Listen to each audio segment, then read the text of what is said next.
teman-teman, halo adik-adik semua. Salam jumpa bersama dengan saya.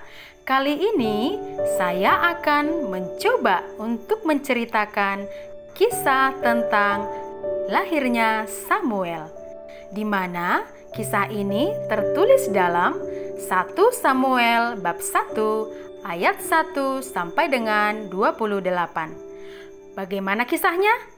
Mari kita simak cerita berikut ini. Di suatu desa, ada seorang laki-laki yang bernama Elkana. Dia berasal dari pegunungan Efraim. Elkana memiliki 2 orang istri. Satu bernama Hana dan yang lain bernama Penina. Penina memiliki anak, sedangkan Hana tidak memiliki anak. Keluarga Elkana adalah keluarga yang taat kepada Tuhan. Mereka selalu memiliki kebiasaan untuk meninggalkan kota mereka dan membawa persembahan kepada Tuhan yang ada di bait suci di daerah Silo.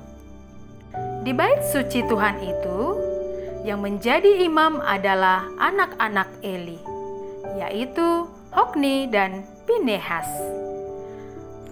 Pada hari Elkana hendak mempersembahkan kurban, diberikannya kepada istrinya Penina dan kepada semua anak laki-laki dan anak perempuannya. Elkana sangat mencintai Hana, tetapi Elkana hanya memberikan 1 bagian saja kepada Hana, karena Hana tidak memiliki anak. Penina, istri dari Elkana yang satu lagi, sering sekali membuat hati Hana sedih. Hati Hana terluka dengan sikap dan perkataan dari Penina, karena Hana tidak memiliki anak. Begitulah yang dialami Hana dari tahun ke tahun, sehingga Hana pun sedih sekali. Ia pun menangis terseduh-seduh sampai ia tidak mau makan. Lalu melihat keadaan Hana, Elkana suaminya pun datang menjumpai Hana. Dia pun berkata, "Hana, mengapa engkau menangis? Mengapa engkau bersedih? Mengapa engkau tidak mau makan? Bukankah aku lebih berharga bagimu daripada 10 anak laki-laki?" Lalu Hana pun tidak menjawab apa-apa. Suatu kali ketika mereka selesai makan dan minum bersama, tiba-tiba berdirilah Hana dan dia pun berdoa kepada Tuhan, sementara Imam Eli sedang duduk di kursi dekat pintu bait suci Tuhan. Lalu Hana pun berdoa kepada Tuhan. Dia pun berkata, "Ya Tuhanku, jikalau Engkau sungguh-sungguh memperhatikan hamba-Mu yang lemah ini, jikalau Engkau mengingat dan tidak melupakan hamba-Mu ini, maka hamba mohon kepadamu, berikanlah kepada hamba-Mu ini 1 orang anak laki-laki. Aku berjanji kepadamu akan memberikannya kepadamu seumur hidupnya, dan pisau cukur pun tidak akan menyentuh kepalanya." Lalu Imam Eli pun mengamat-amati Hana yang terus-menerus berdoa, terus-menerus menggerak-gerakkan bibirnya tanpa mengeluarkan suara dengan begitu lama. Imam Eli pun heran. Dia pun heran melihat Hana. Dia menyangka kalau Hana itu sedang mabuk.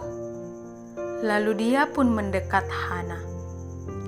"Hai perempuan, berapa lama lagikah engkau menjadi seorang pemabuk? Lepaskanlah dirimu dari mabukmu itu." Lalu Hana pun terkejut. Dia pun heran dan menjawab perkataan Imam Eli. "Bukan, tuanku. Aku hanyalah seorang perempuan yang sedang bersusah hati. Anggur dan minuman yang memabukkan pun tidak akan kuminum. Aku sedang berdoa kepada Tuhan karena kesedihan hatiku, sehingga aku berdoa dengan begitu lama.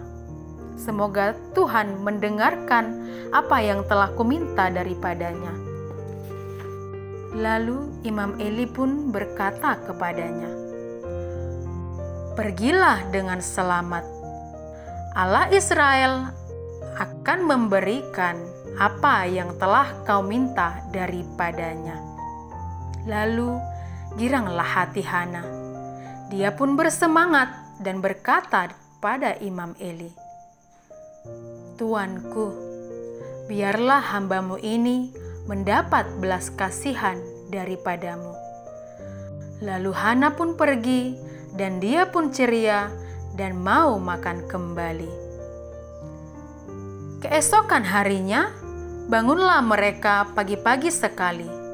Mereka pun berdoa bersama dan mengucap syukur kepada Tuhan. Lalu mereka pun bersama-sama pergi kembali pulang ke rumah mereka yang ada di Rama. Setelah itu, mereka pun kembali menjalani kehidupan mereka sehari-hari. Bagaimana layaknya Hana dan Elkana menjadi sepasang suami istri. Suatu kali, Tuhan pun memberkati Hana. Lalu, 1 tahun setelah dia berdoa, dia pun mengandung dan melahirkan seorang anak laki-laki. Lalu mereka pun menamai anak itu Samuel, yang artinya aku telah memintanya daripada Tuhan.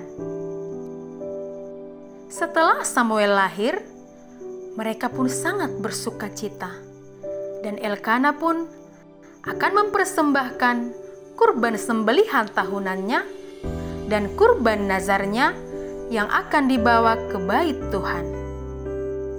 Tetapi pada saat itu, Hana tidak bisa ikut, karena Hana sedang menyusui Samuel. Dan dia pun berkata kepada suaminya, "Suamiku, aku tidak bisa ikut, karena aku sedang menyusui Samuel. Nanti ketika aku sudah selesai menyusui Samuel, dan Samuel juga sudah tidak menyusui lagi, aku akan menghantarkannya ke hadirat Tuhan seumur hidupnya." Lalu Elkana pun menjawab, "Istriku, perbuatlah apa yang menurutmu baik.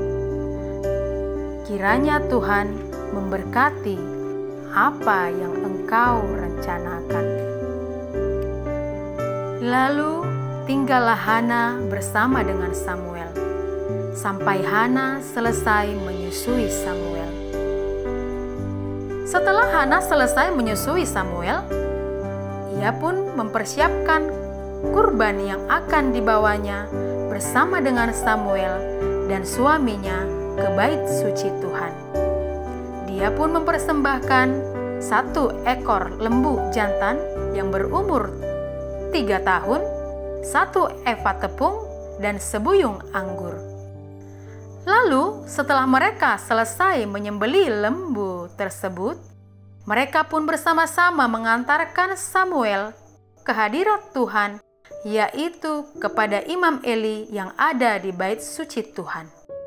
Lalu Hana pun berkata kepada Eli, "Mohon bicara, tuanku. Demi tuanku yang hidup, akulah perempuan yang dahulu pernah berdiri di sini, dan sekarang aku telah menerima apa yang telah kuminta kepada Tuhan. Anak inilah yang kuminta daripada Tuhan, dan sekarang aku hendak menyerahkannya kepada Tuhan seumur hidupnya."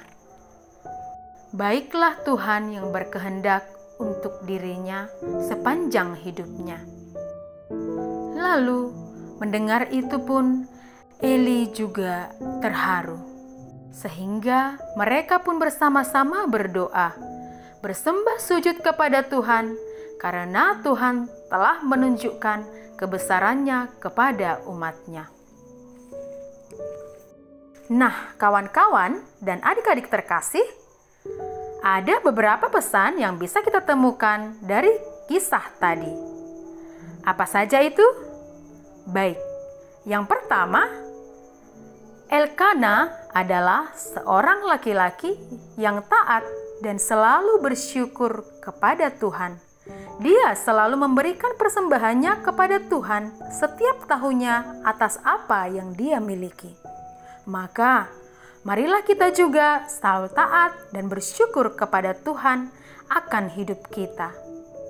Yang kedua, Hana adalah seorang perempuan yang bersungguh-sungguh mempercayakan dirinya kepada Tuhan. Hana berdoa kepada Tuhan dan Tuhan pun memberikan apa yang diminta Hana. Dengan lahirnya Samuel, Hana pun yakin Tuhan selalu memperhatikan dia. Maka kita juga diajak agar kita selalu mengandalkan Tuhan dalam segala apapun yang kita alami, baik kesedihan kita maupun kegundahan kita. Yang ketiga, Elkana dan Hana adalah keluarga yang benar-benar tulus. Walaupun mereka hanya diberikan satu orang anak saja, tetapi mereka dengan tulus menyerahkan anak itu kepada Tuhan. Maka keluarga-keluarga Katolik juga diharapkan agar tulus memberikan anak untuk menerima panggilan Tuhan, baik menjadi imam, biarawan, dan biarawati. Baik teman-teman dan adik-adik terkasih, demikianlah cerita tentang kisah lahirnya Samuel. Semoga cerita ini dapat kita andalkan dalam kehidupan kita sehari-hari untuk memuji dan memuliakan Tuhan. Shalom semuanya, Tuhan memberkati kita.